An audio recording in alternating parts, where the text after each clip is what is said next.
Hi everyone and welcome back to the channel. Today I'm testing out a brand new set of acrylic markers from Arrtx that were kindly gifted to me so I could try them out and give my honest review. So here we have the new 90B acrylic paint marker set, and these have a brushed tip which I'm very excited to test as the markers I've used in the past have a felt tip nib that's quite difficult to get a painterly effect with. As always, everything I say is completely genuine, and if you want to check these markers out for yourself after watching the video, there's links in the description box below.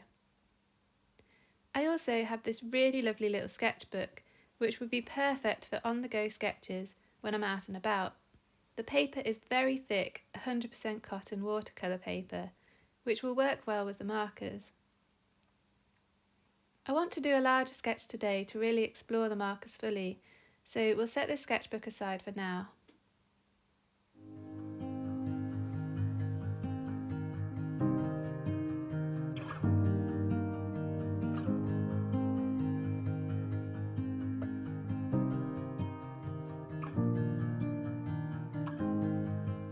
I'm just finishing up swatching all 90 markers from this set, and I'm really impressed by the vibrancy and opacity of the colours. There is a fantastic range of colours, and the markers are also super easy to use. The paint flows straight to the tip without the need for any shaking or pumping. Today I'll be creating an expressive landscape sketch, and I'll be experimenting with these markers in playful, exploratory ways. I really want to see what kind of marks they can make and how I can use them expressively, so expect some splattering, layering and a bit of creative chaos. I'm beginning by just getting to know the markers by exploring the colour range, how they layer, the types of marks I can create and how they might work alongside other mixed media. The flexible brushed tip is really great as you can create thick and thin lines and use the side of the nib to get large areas of colour down quickly. I also want to know how they perform with water added, just to see if I can get the paint moving on the paper a bit more freely. It didn't work particularly well with this lighter, less pigmented shade, but it does work with the darker colours, which you'll see in a bit. The colours layer on top of one another really well because they are quick drying, but this means there isn't much opportunity to blend them together.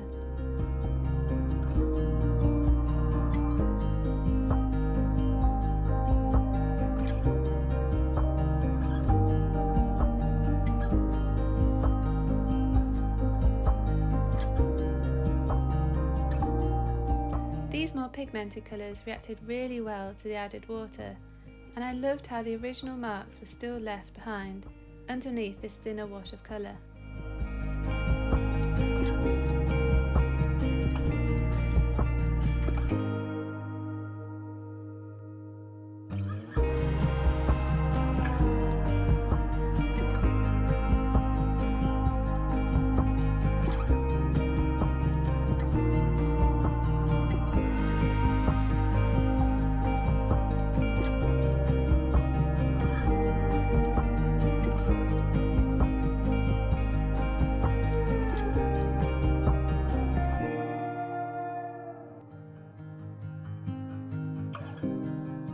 Now I'm trying to add other mixed media on top of the markers and using this white neo colour too to see if I can lighten the blue of the marker layer. This works really well and will be a good way to adjust the tone and saturation of the colours.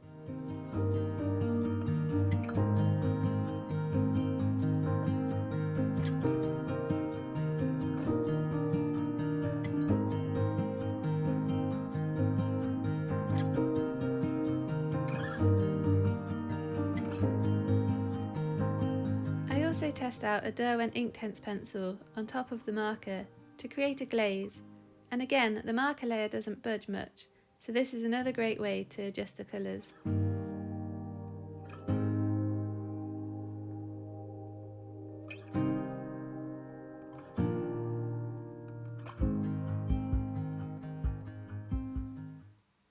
Before I jumped into my landscape sketch, I actually reorganised the box of markers. The colours originally came mixed together, so I sorted them in a way that made more sense to me, pulling out the ones I won't use as often and grouping the earthier tones, blues and neutrals together. It just makes the process so much smoother when I know exactly where everything is.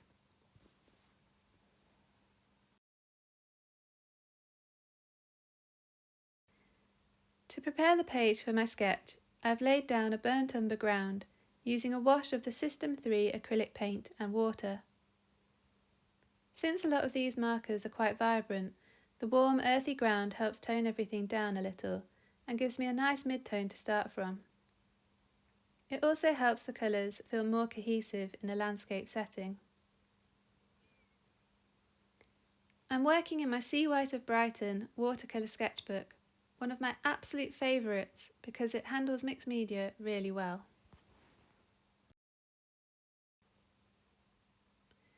I'm very loosely using a few reference photos from Clumber Park, which I took in the summer.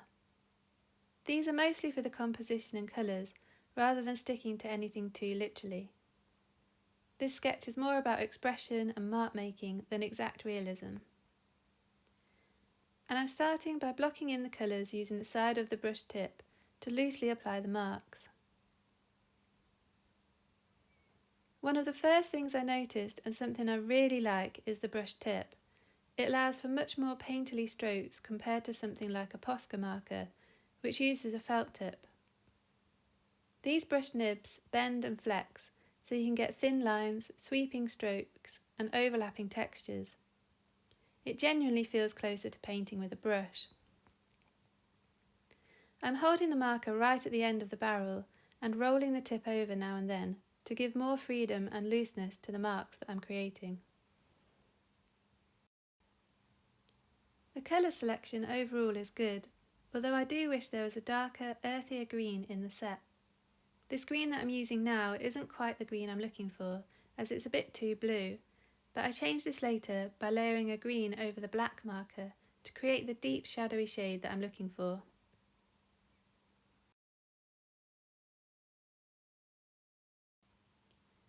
Sometimes the colours will blend and merge together if you're quick and haven't let them dry, like where this yellow has blended with the dark teal green.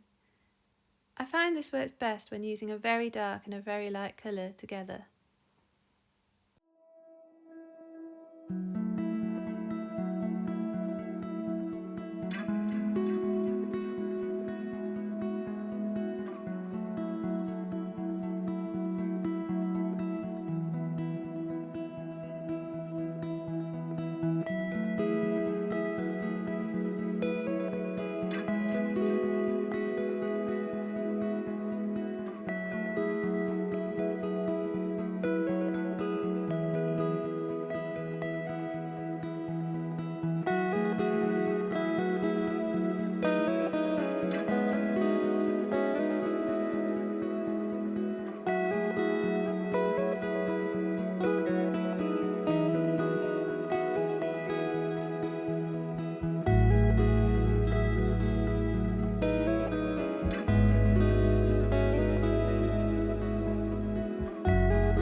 Here's where things get really fun, using water with the markers.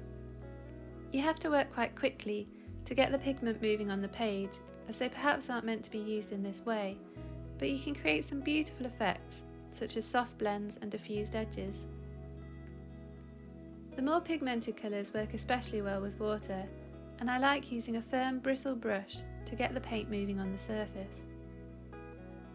I try it in the sky area just to soften all of the directional marks and cover a wider area of the page.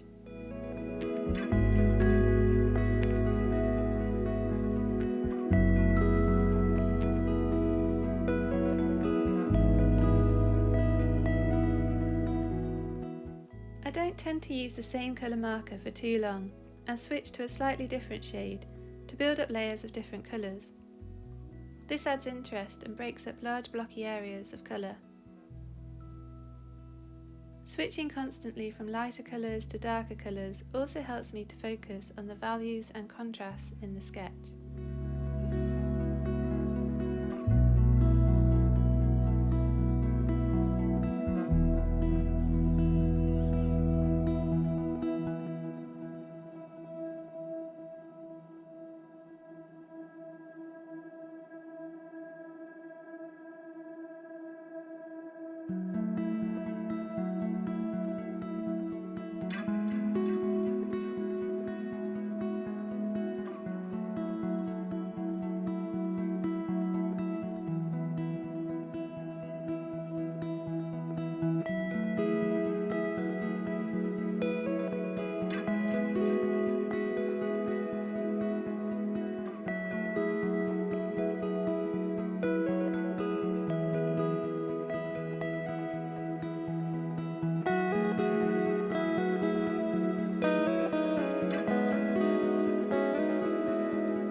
the strong directional horizontal marks that I'm creating, which is a response to both the wide format of this sketchbook and the wide horizontal forms in the reference photos that I'm using. Sometimes I add some contrast by breaking this up and adding some vertical and diagonal marks. I really enjoyed adding these soft vertical marks in with the marker and then using my brush and water over the top.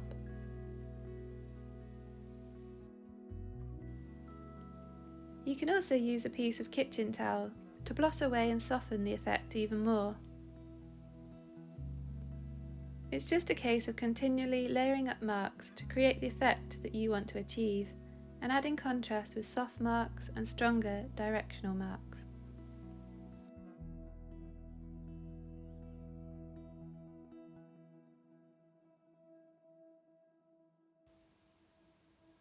As I've been working through this sketch, I've also been thinking about how these would perform for plein air painting. I think they'd be perfect for working outdoors because the paint is already in the marker, so you don't need to carry lots of tubes around. You also don't have to worry about paint drying out on the palette. It's also much less faff, just cap off, draw, cap back on. You could easily throw a small selection of your favourite colours into a bag with a sketchbook and perhaps some water brushes, and be ready to go. For quick studies on location, that's a huge plus.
I tried layering a Neo Colour 2 over some of the areas to create a deeper earthy green for the dark shadows, but it didn't work as well as I'd hoped, and the value wasn't dark enough. I eventually managed to get this dark earthy green that I'm looking for by layering black with the lighter earthy green over the top. It gives a surprisingly nice deep tone, and now that this darker shade is in, the values of the piece work a lot better. The set does come with some very vibrant colours that I probably won't reach for in landscapes, but I can easily try layering them with other colours as they work so well on top of one another.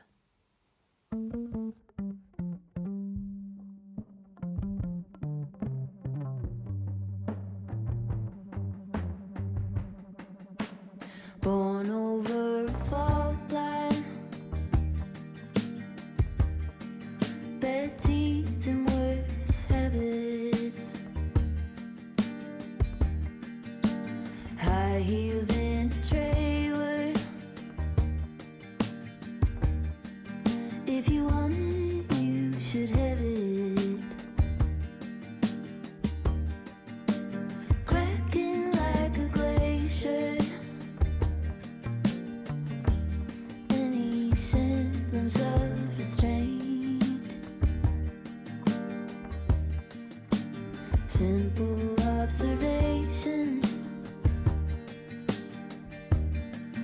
of a tired out complaint.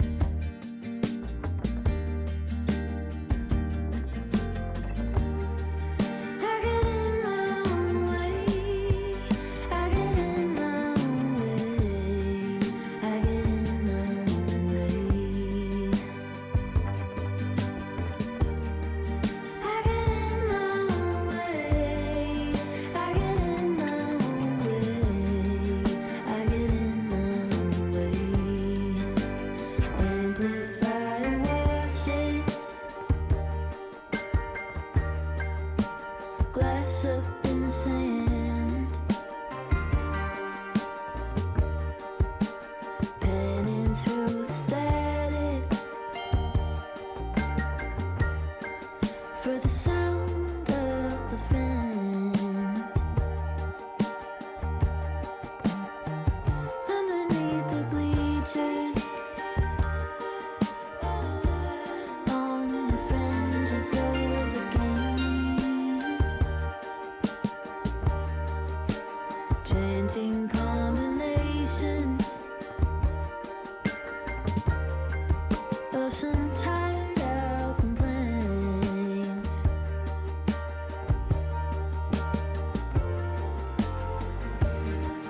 I get in my own way. I get in my own way. I get in my own way. I get in my own way. I get in my own way. I get in my own way. Lucians fill the picture. Gossip magazines, holes in both my sneakers. I'm the last one off the train. Pulled by the horizon, by the burning yellow flame, wanting for an answer to this tired out complaint.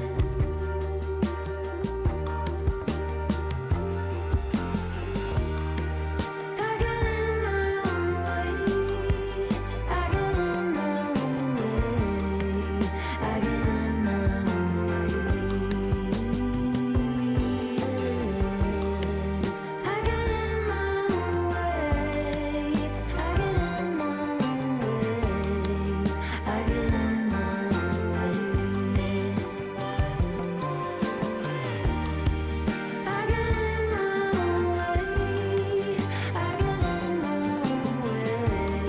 I get in my own way. I get in my own way. I get in my own way. I get in my own way.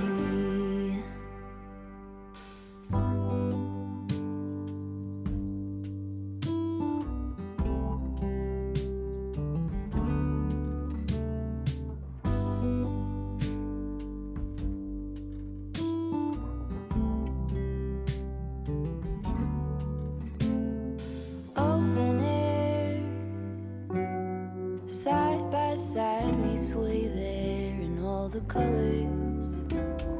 Summer love,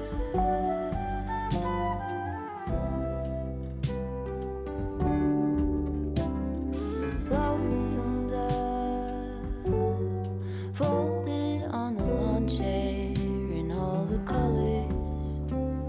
Summer love,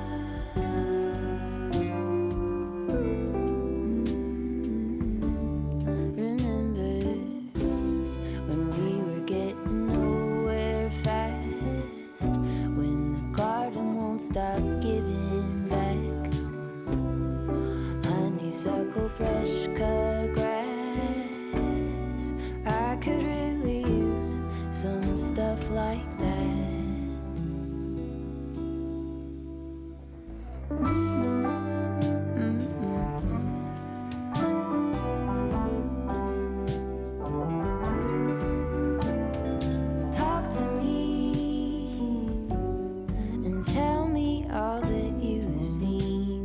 the colors.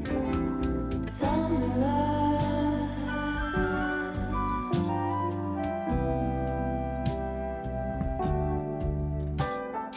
memories washed in every shade of green in all the colors. Summer love,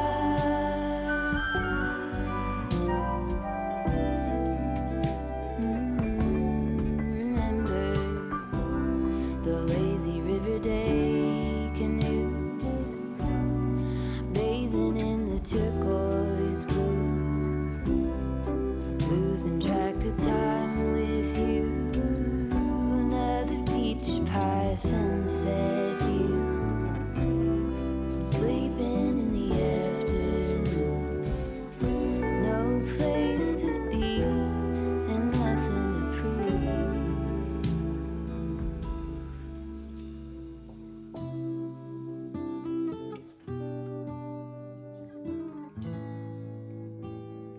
That's sure something I could use.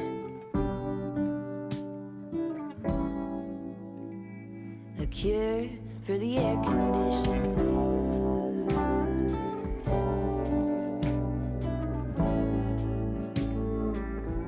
Could do use some too.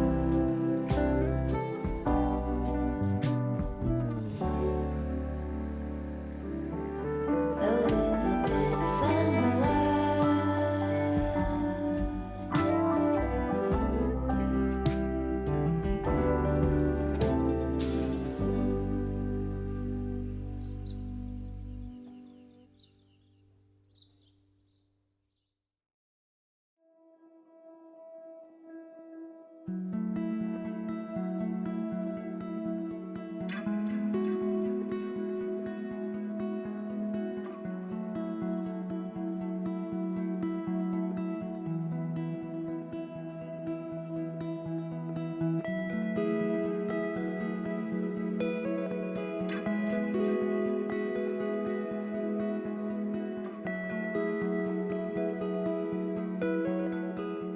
To get the splatter effects, I add a bit of water directly onto the tip of the marker with a brush, and then splatter the paint across the page.